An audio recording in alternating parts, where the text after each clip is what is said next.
pause, because it's pretty difficult because our brains are cramped. And he's also the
audio is very good. I've done a few different things. So, I unmuted myself into my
to manage.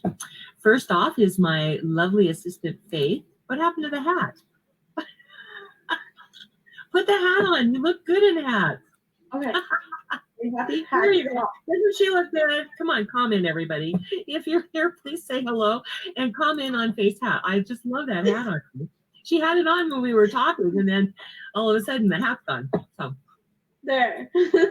my lovely assistant who is my mini me, and she imitates me, or she pretends to be me, whatever, when answering things, because I am not that gifted with multitasking. When I'm speaking, I can't seem to type and follow a train of thought while I'm speaking and follow another train of thought to type. So Faith is the one that answers you. Thank you so much, Faith, for being on the team. And secondly, we have the wise and powerful Oz. He is supporting me on the pulpit today. He does our pray-ins and our pray-outs. And he's also the practitioner on duty today for prayer after the service. So thank you, Oz. Oz is he was my first baby practitioner. He's been with me all these years. When did you graduate anyway? You're muted, darling. 2000. 2000. So he's been with me before that, but as a practitioner for 20 years. Can you believe that? You should be getting your 20-year pin today. This year. Yeah, definitely. I'll check it. Yeah, please do. Yeah, contact licensing and credentialing and ask them about that. Okay. So anyway, that he is assisting me on the pulpit today. So this is God's team that I have the honor and privilege to manage, and I just wanted to announce them or introduce them. Also, I'd like to introduce the music that we do. We have one song that we do every single Sunday by Reverend Fairy Elaine Silver. We are all one, and it's kind of the basis of everything that we do, our mission statement and all of that. And we also sing some of her songs occasionally. And then also at the end we do I Am So Blessed, which is a Karen Drucker song. And we do a lot of her music. In fact, I believe Faith is going to be doing one of hers today. So anyway, welcome. Say hi if you're here, or hello or something. Just let us know who we have. It's nice to know that who we have as an audience. And see, Cindy said nice hat. It is a nice hat. It looks great on you. All right. If you'd like to do a watch party so you can watch it with your friends. It won't let us do a watch party? That's crazy. Click on the watch party button and you'll be able to attend church with your friends and also be able to comment back and forth without bothering anybody like you would if you were in a physical location. So awesome. So I'd like to invite you to close your eyes if that feels comfortable. Allow the service to uplift and inspire you as we move into our centering song.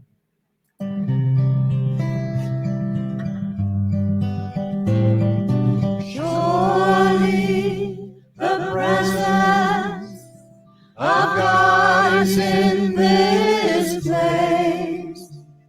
I can feel the mighty power and the grace.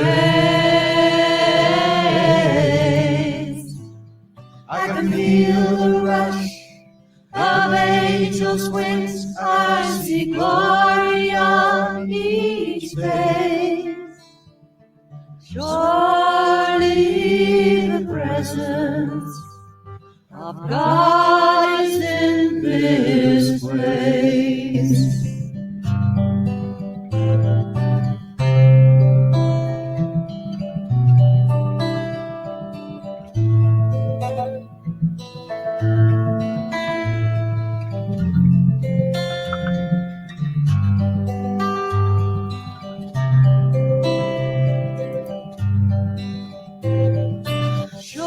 Surely the presence of God is in this place. I can feel the mighty power and the grace. I can feel the rush of angels' wings. I see glory on each face. Surely the presence of God is in this place.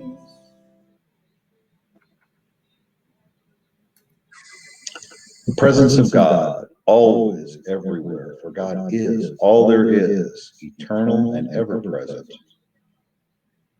It creates the universe from moment to moment and continues to create our lives, all of our experiences, all the things that we see and hear and touch, and all the things we can imagine are all within that one greater being which we call God.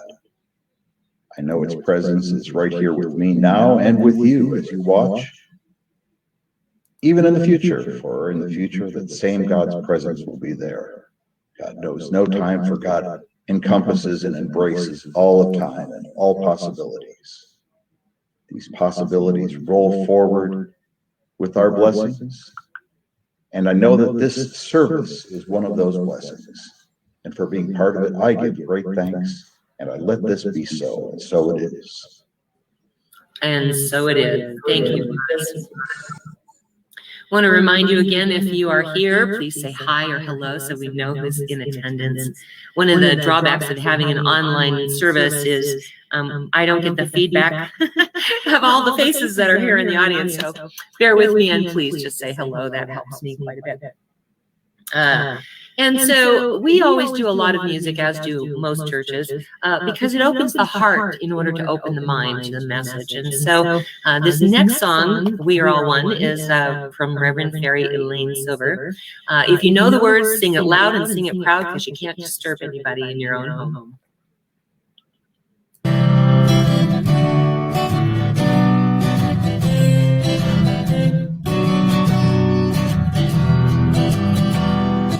We are all one. We are all one. We are all one in it. I hear it and know it, my being. Spirit is all I am seeing. For God is all there is. Grateful am I to be living, open to what I receive, honoring what I've been given, sharing now what I believe. I remember the oneness around me. I surrender to infinite light, knowing the love that's surrounding me is within me by day and night. And we are all one. We are all one. We are all one in it. Yes, we are all one. We are all one. We are all one in it. There we are. So if you're here, please say hello or hi. Just let me know who's here. If you like something that you hear, either from the song or something that I say, use that thumbs up button. It's really nice to get some feedback, since I don't get that visual feedback that I usually get. And if you love something that you hear, either by song or something that I say, of course, send me some hearts. We love to have hearts. And then if something is really strikes you as powerful, I want you to do the wow button. That way I know that I'm delivering something, or God's delivering something through me that is very, very powerful for you. All right. This next song is one of Karen Drucker's, performed by my lovely assistant, Faith Rollins.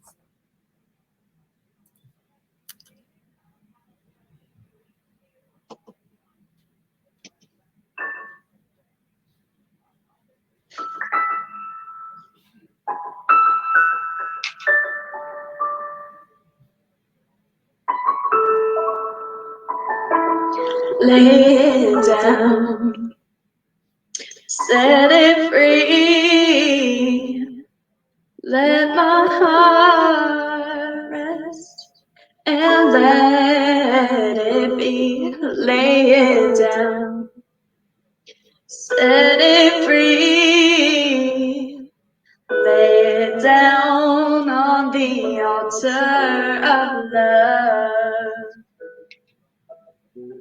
I was walking through the season of dark and lonely change, when the world was on my shoulders and my faith was rearranged.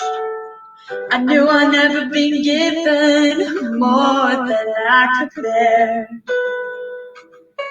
but Spirit reassures me there's an answer to my prayer. If I lay it down, set it free, let my heart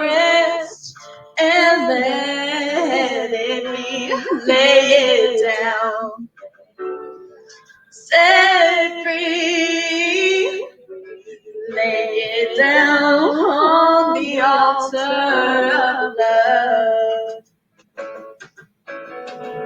So every single moment I am left with the choice to stay in separation or listen to that voice that beckons me to open and be grateful for every day.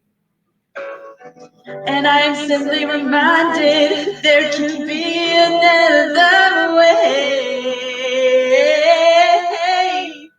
So I lay it down, set it free, let my heart rest and let it be. Lay it down, set it free, lay it down on the altar of love.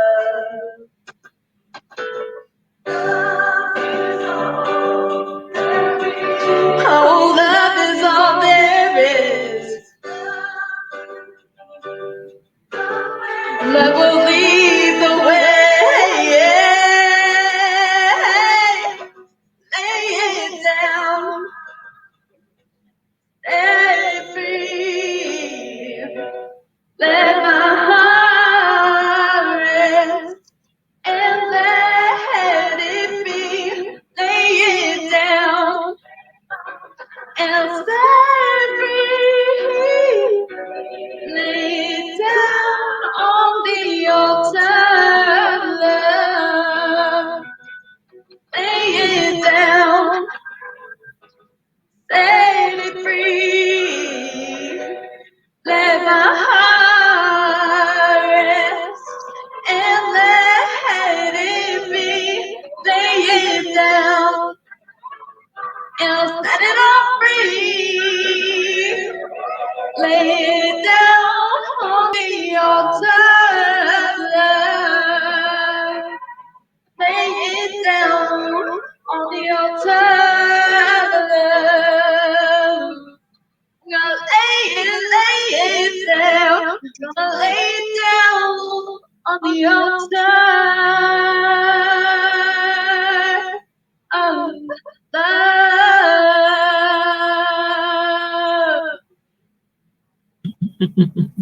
Yay, thank you. That was awesome. And that was a Karen Drucker song. So that leads right into our topic today, but let me give you a brief overview of what's been going on. Like most churches, we do an Advent for the December months. We started ours a little bit early by doing peace because I felt like we needed it. And so we're going to restructure it a little bit. We always restructure it anyway. Because I was raised Jewish, I like to do the Hanukkah menorah. And I like to talk about hope. So we rearrange all of the topics according to the schedule of when Hanukkah is. As you can see in the background here. I don't know if you can see my menorah. There we go. I set it back up after we lit everything because I wanted it just to be here as a backdrop. So anyway.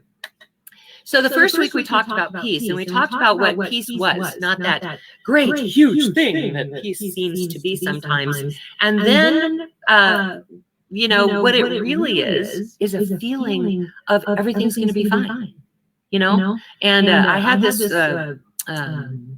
student in my class one time, and he was like, I always have people set an intention for the class, and it was a 10-week class, and I always say, okay, so where are you now with that intention, and where will you be in 10 weeks? Or where would you like to be in 10 weeks? And he said, I would like to experience peace. And I said, okay, 1 to 10, where are you now? And he said, like a -9. And I'm like, wow, And then at the very end, so I said, and so where would you like to be at the end of 10 weeks? And he said, a 10.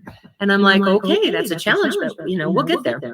And what was interesting is through the class, what he learned was that peace was not this big, huge, massive thing that he was expecting. Peace was in the little moments that he connected with life. And so through the course of time, he reached his 10. And I thought that was really cool. So we talked about peace that first week. We talked about joy the next week.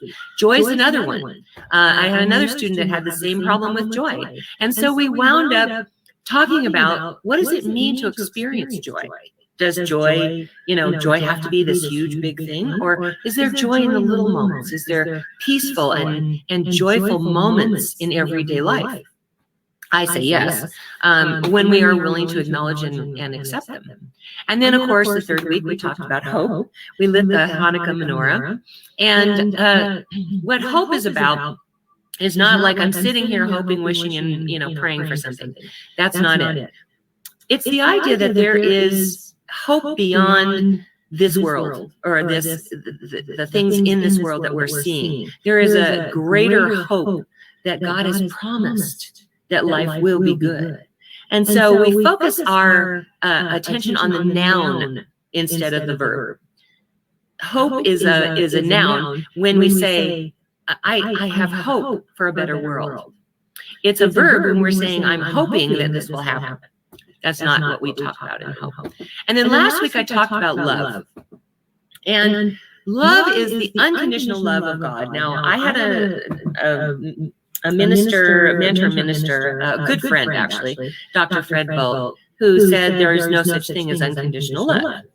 So we argued with him, and whether there is or there isn't, I talked about the practice of unconditional love, that we have to get ourselves to the point where we are practicing unconditional love so that we can experience that love. That's the love of God that is within us, that comes into us and flows through us to other people. Not our love, but God's love. And so when we talk about unconditional love, there's obviously things that stand in the way of that. And so that's what our topic is about today, is those things that stand in the way of that peace, that joy, that hope, that love. And I'm going to start out by saying, I teach the self-esteem class that was created by this man, Lillian Barksdale. And his son committed suicide. And, he wasn't a learned man. He didn't have a degree or anything, but he spent an awful lot of time trying to understand what could possibly have gone so wrong that his son would commit suicide. And what he boiled it down to, basically, is that if we have low self-esteem, we feel like we can't overcome things. And so he built this self-esteem program that a lot of our religious science churches teach, and it's called the Barksdale self-esteem class. And it's based on the idea that everything that we experienced as a child created a prevailing awareness, and that prevailing awareness then creates our values, what we value in life. And that creates our belief systems. And so every action that we have, or I should say every action we do, every deed that we do, is informed by those values and beliefs that were created by our prevailing awareness. And then those actions give us feedback and update our prevailing awareness. Now, sometimes we get caught in a loop where we are not experiencing those. And sometimes, or we're experiencing a feedback loop, where I have this prevailing awareness, I set myself up for an experience that feeds back to me that it's true. Now, prevailing awareness is not fact. It is based on the assumptions we have made from the experiences we have had. And so basically what we're saying is that we cannot do anything better than our prevailing awareness will allow us. You see? And so that's where the idea for forgiveness and the idea of letting go of judgment comes from.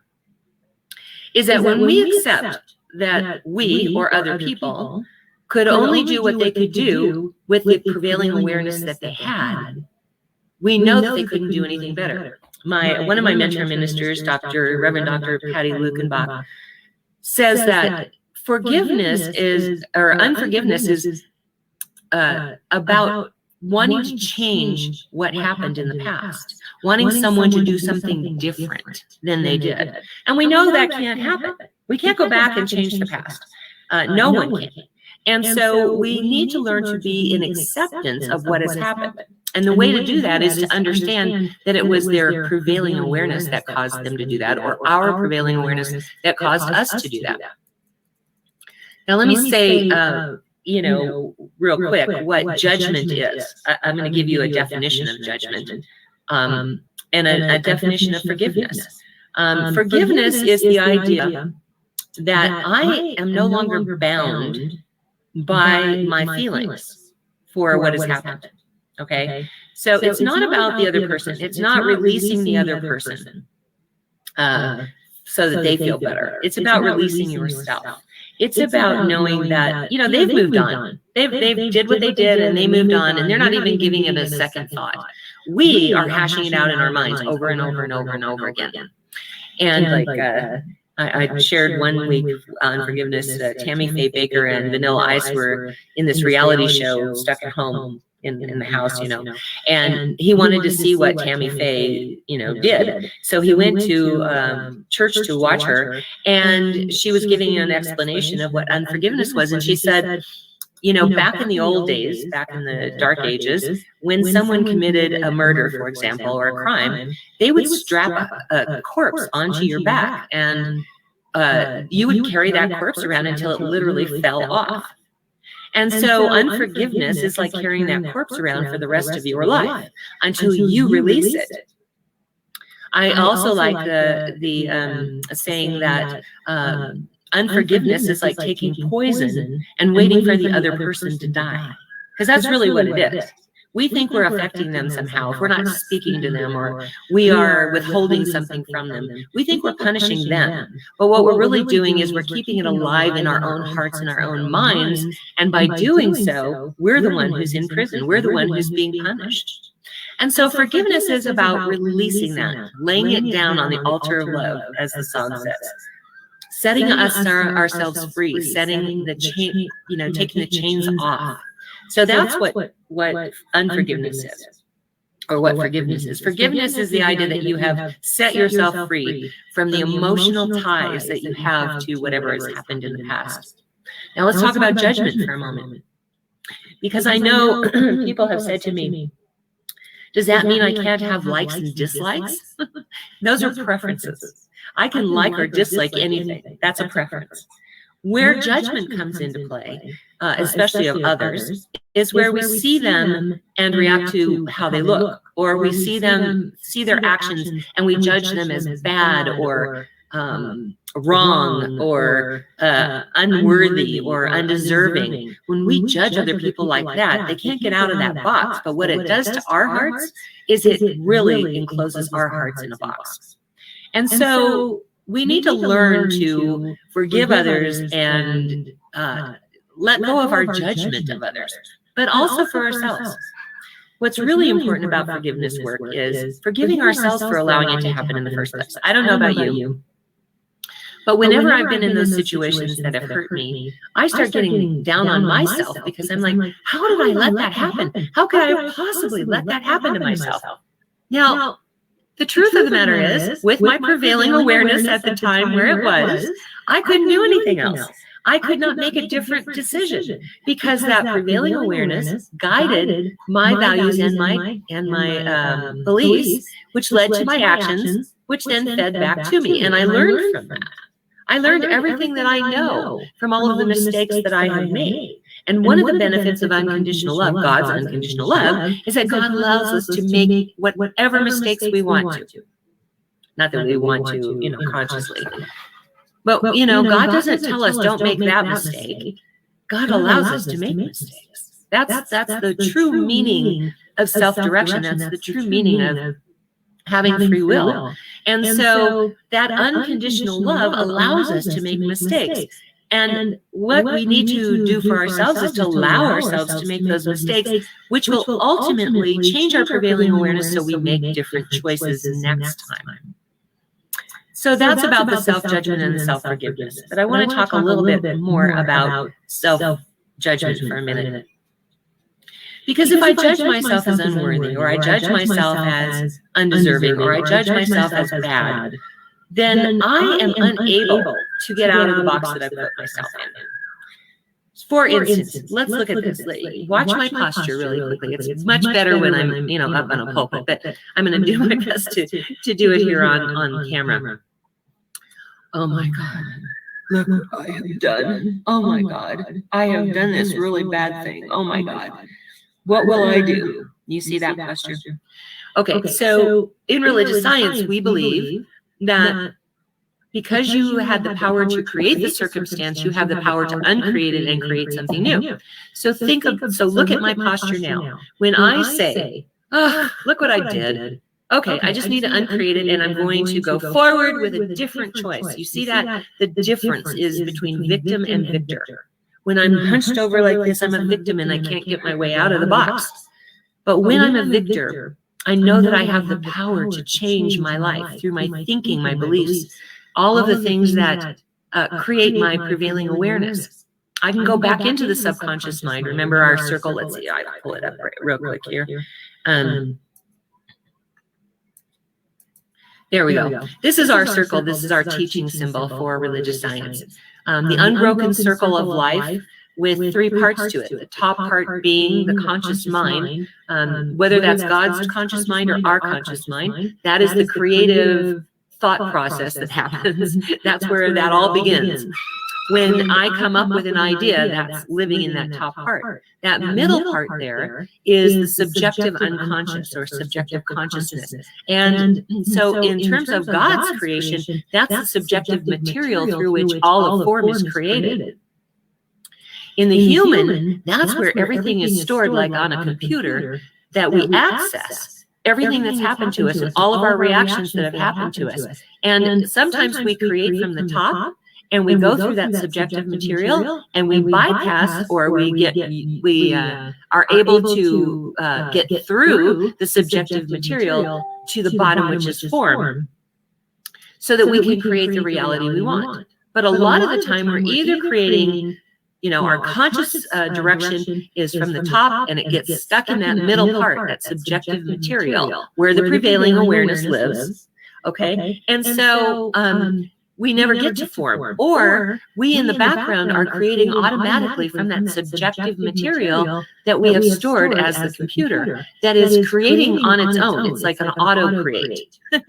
And we have no say-so over whether it's something we want or not. And so most of our creations that we do not like are from that, come from the subjective material that automatically creates the form and then returns back into the nothingness from which it came. Or it's because we have that conscious direction, we place the intention, we work towards that, but it gets into the subjective material and gives us feedback. Oh no, you can't do that because of this. For whatever has happened to us in our life, and we have stored the actual feelings and the consequences of what has happened to us in that subjective material, and so it bounces back before it ever gets to form. So when we talk about releasing self-judgment, Lynn, when we talk about releasing self-judgment, what we're saying is we are getting out of that box.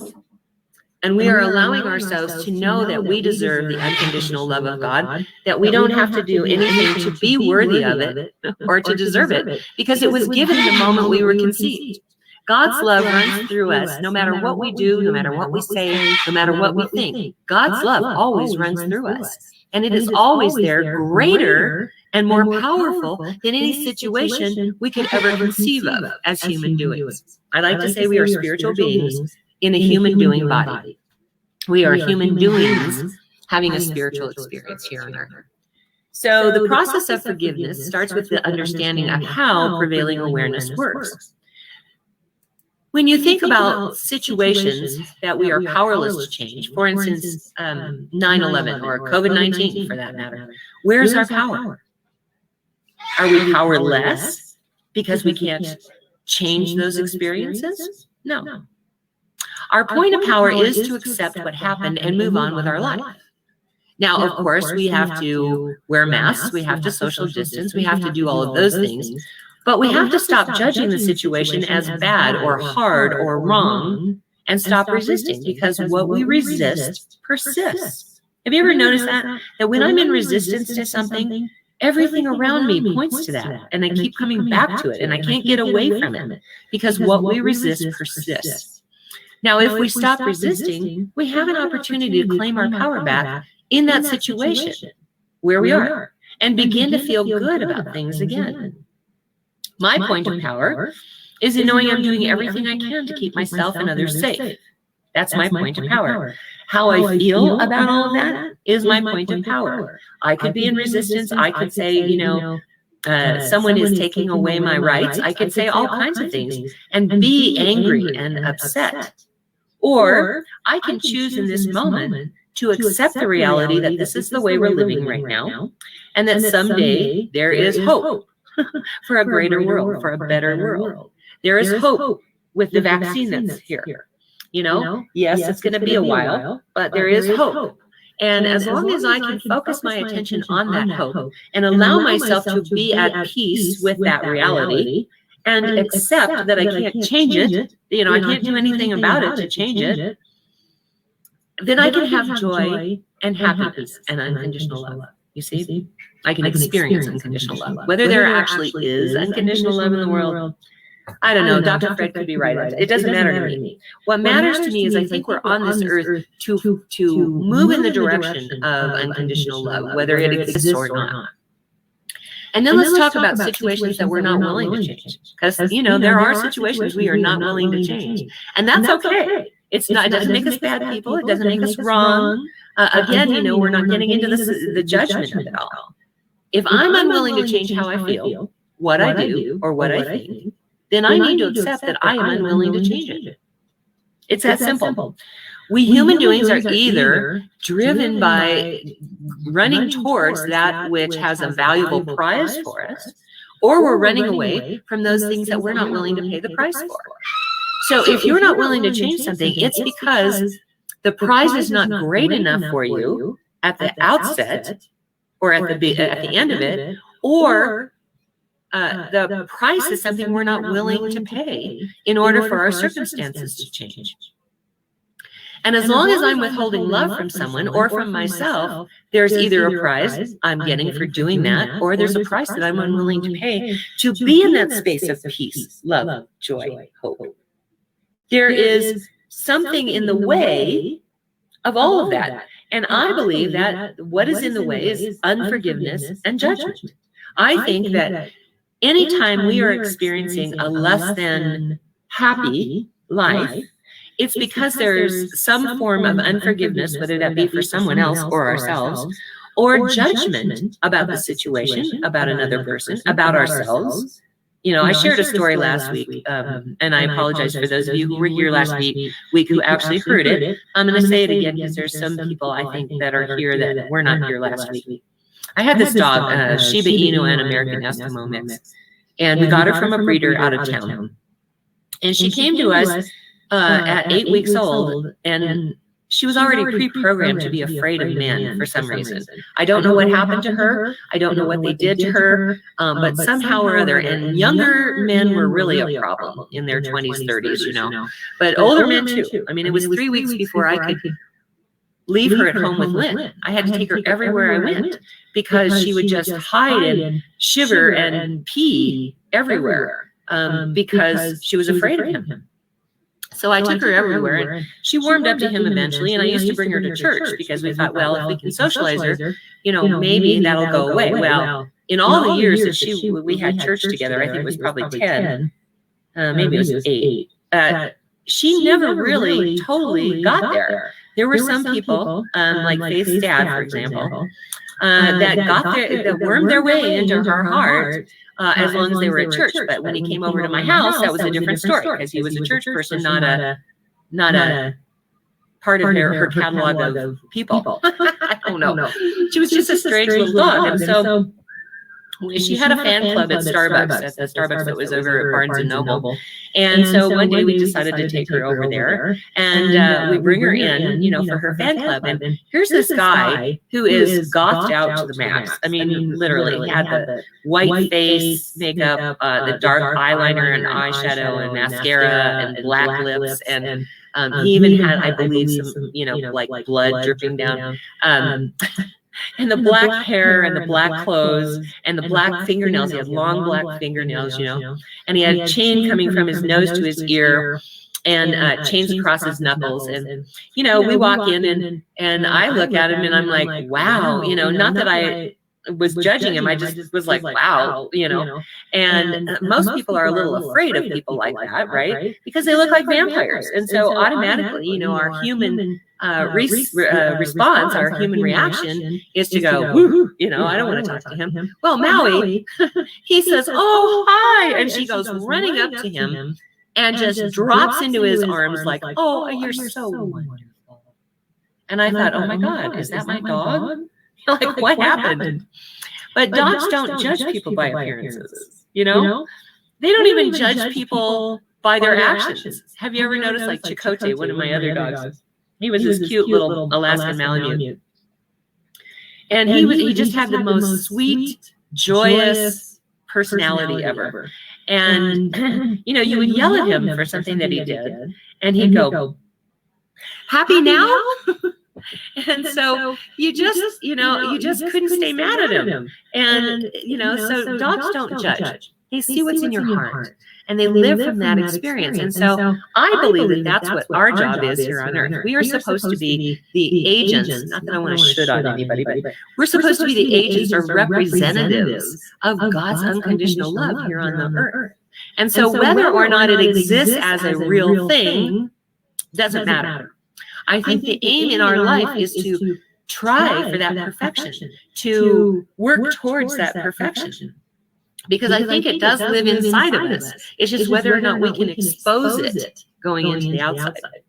So when we get together on Christmas Eve this year, we're going to be talking about a little bit about what that means. What does it mean, the second coming of Christ? What does it mean for us to be gathered together to celebrate the birth and the coming of Christ in the first place, and then the second coming of Christ? So I invite you to join us for that Christmas Eve. I know you're going to enjoy it. We have a lot of songs. I have managed to dig up a video of our choir, which I was a part of, I have to say.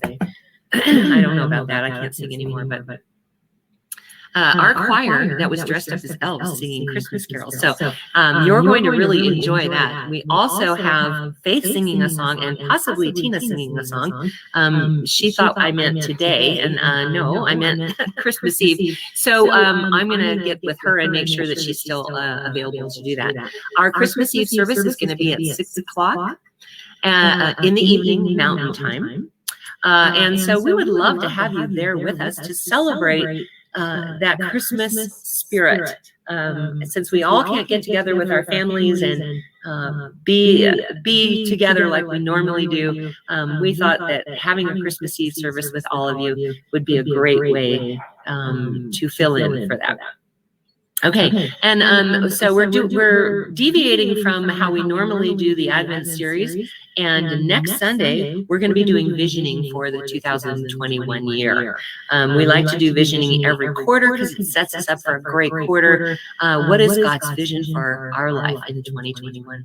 So please come back and see us Christmas Eve at 6 o'clock Mountain Time in the evening. And Sunday, every Sunday, 10:30 a.m., but specifically this coming Sunday to do some visioning with us.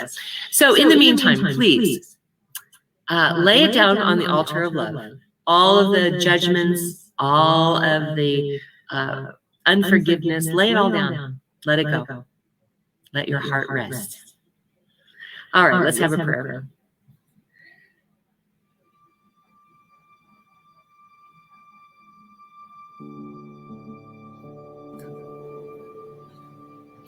I just move into the awareness of the absolute power and presence of God. To that place within me that knows beyond human understanding the width and breadth of that power and presence. How present it is. How present it has always been and always will be. For God is simply all there is. And I move my awareness to that place that knows beyond a shadow of a doubt that that is who and what I am. My very essence, my very life, my very being. Guided and led by that infinite power and presence within me. Every deed, every action, every thought. For that divine intelligence through me is that which guides me. So I know that same truth to be so for God's team that I have the privilege of managing. I know it for Faith and for Oz and for Lynn as he's on pet duty. Because I know that we are but actors through which God moves to inspire and uplift everyone Sunday mornings. And so it is up to our human doings on this team to prepare and perform those activities which facilitate that message of God getting through. So it is who and what we are, our very essence, our very life, our very being. And I know that same truth to be so for any who are watching this, whether that be in real time or later.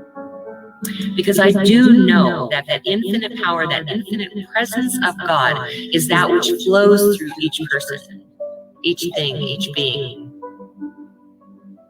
flows through all of life. And so there is not a place where one leaves off and the other begins. We are all one. We are all one. So I bless the service today. I bless this coming week. Because I do know that as we lay everything down on that altar of love, we are blessed beyond measurement. That the unconditional love of God is freely flowing through us. That as we go through the activities that allow ourselves to be that open vessel through which it flows, through which God's intelligence, power, and presence flows, that we experience that unconditional love in everything we think, say, and do. And I know that that same infinite power, that same infinite presence, that same beautiful essence is the truth about any situation we are experiencing. For nothing is as powerful as God. And no situation can claim power over God. And so in this moment, I pull back the veil. I reveal the truth of God's presence and God's power in that situation, here and now. I call it forth, and I claim it in their names as good and very good. And I just let it flow. And so I am grateful beyond measure that this is so, to be of service in this way. And I just let it be. And so it is. Amen. Okay, let me come back to earth. All right. Goodness. Now is the time that this is our opportunity to receive the gifts, tithes, and offerings that, and your opportunity to give from that place of knowing that you have already created here on earth abundance in your manifest experience. And the opportunity for you to give thanks for that which you have created in the mind of God, but may not have yet experienced in form. And so while we're giving thanks, what we're doing is we are contributing to this message getting out into the world. It is our ability to reach people and to uplift and inspire the world, one person at a time, that God's message gets through. And so I invite you to go to oasiscsl.org. Faith will have already put that in the comments, I believe. And on that middle page there, in the middle of that page there, is our offering affirmation that I'm going to invite you to say with us, whether you are listening in real time or you are watching later on. You can say it with us right now by going to oasiscsl.org, the middle of the page. Say it with me now. This perfect gift is spirit and form, circulating and blessing all it touches. Freely I give and joyously I receive. And so it is. Amen. So click on that Contribute Now button. I want to invite you to do your contributions now, Christmas Eve, or next Sunday, so that you make sure and get that tax donation or tax credit for donation. This is the last couple of, well, probably 10 days of being able to deduct that from your 2020 taxes. So when you hit that Contribute Now button, please remember that that is also what you want to do. All right. So let's see. We have another song here. This one we're going to, hopefully, they will not cut us off like they have been. Let's see here. I have to get to, yeah. Okay, here we go. Come on. Oh, what happened? I can't get back to my broadcast. There we go. Did I get popped out? Or am I here? You are very much here. Okay, then I'm, wow, I don't know how I got popped out. Your screen is not presented though. I know, I'm, somehow or other, it's, let's see. Maybe it's there. Ah, there it is. Got it. Okay. All right, I'm going to share my screen now for this next song. And hopefully, like I said, we won't get shut off as a result. Oh, gosh. Let's see.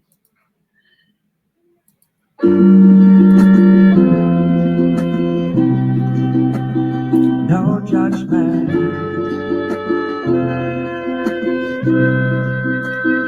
No judgment.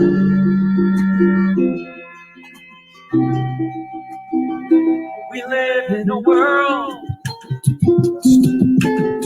that makes me laugh, it makes me cry. The way we live, the way we die. The joy and the sacrifice. And I'm in love with life, but the violence I despise. And I refuse to submit to the lies that we cannot live in paradise. 'Cause I can still see the light of God in the gunman's eyes. Those beautiful and sickly misguided eyes. Those beautiful and sickly misguided eyes. They help me to realize that we're really all the same. But we all feel love and pain. And we all wish to remain. And forgiveness breaks the chain. This life is not a test. You must pass to get to the next. But you're not different than the rest. So feel this deep down in your chest. No judgment.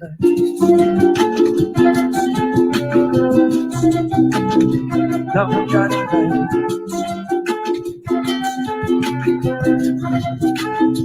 No judgment.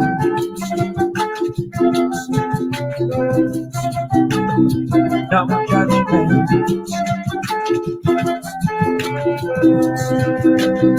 And so I think that it's time that we got to get together and strategize. We're gonna have to learn to unify, to realize this desire to survive. If we can look behind our minds disguise. We'll see our ties, our interchangeable human lives, and compromise our sense of pride. Cause it's not about wrong and right, it's about love and fight or flight.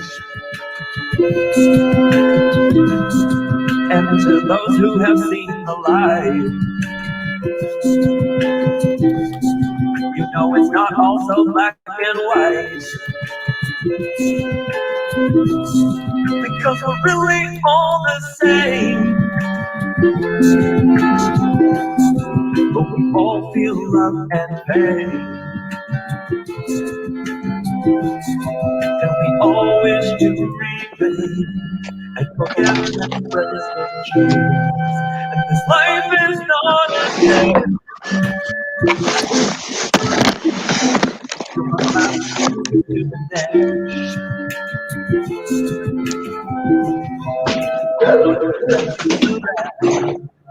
So feel it deep down in your chest. No judgment.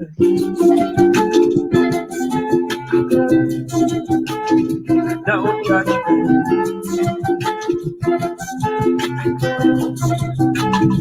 No judgment. No judgment.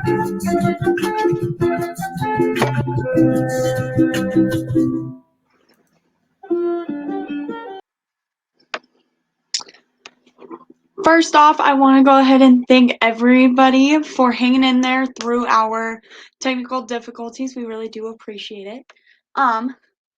For our 1 minute miracle today, Oz is available. Please feel free to reach out to him through Facebook Messenger. It's not time for counseling, however, it is a moment where he can stop, drop, and pray with you on any issue that you are currently experiencing. If you are interested in learning more about our community as well as getting to be one of the first to know what's going on, please go add us or type more in the comments and I can add you on Facebook to that community. If you are needing prayer for something, please put prayer in the comments. Or feel free to message either Tucker, myself, or Oz, and we can add you guys to that confidential prayer list.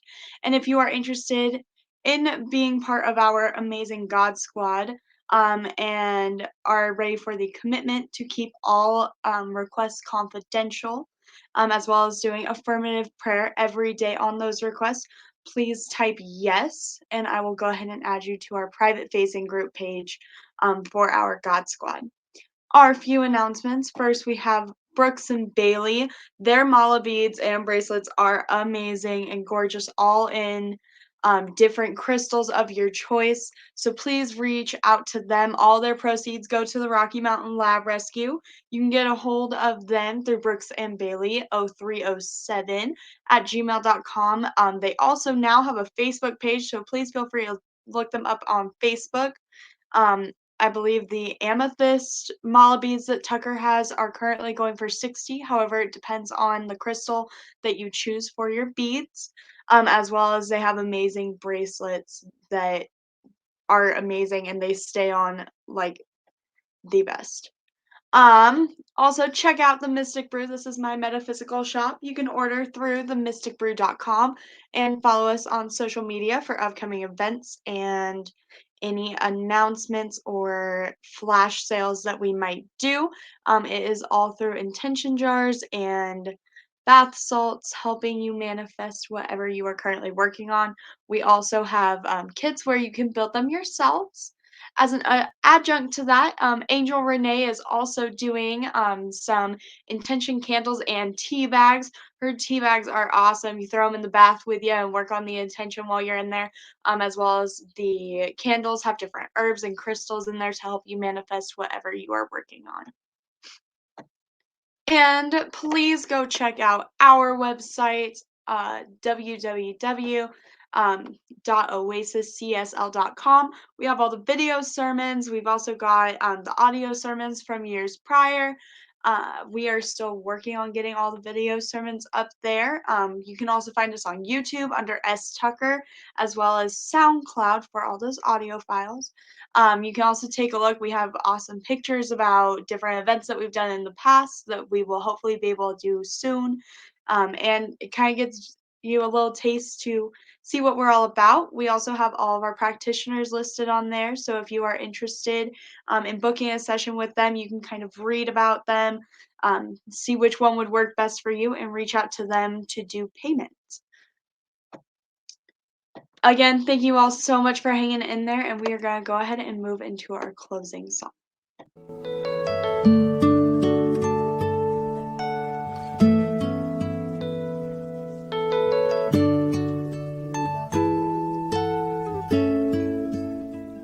I am so blessed. I am so blessed. I am so grateful for all that I have. I am so blessed. I am so blessed. I am so grateful. I am so blessed. I am so blessed. I am so blessed.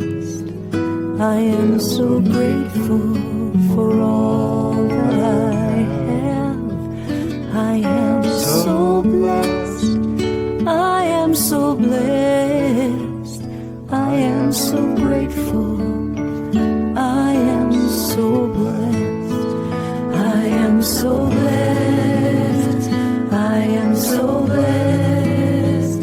I am so grateful for all that I have. I am so blessed. I am so blessed. I am so grateful. I am so blessed. I am so blessed. I am so blessed. I am so grateful for all that I have. I am so blessed. I am so blessed. I am so grateful. I am so blessed. I am so blessed. I am so blessed. I am so grateful for all that I have.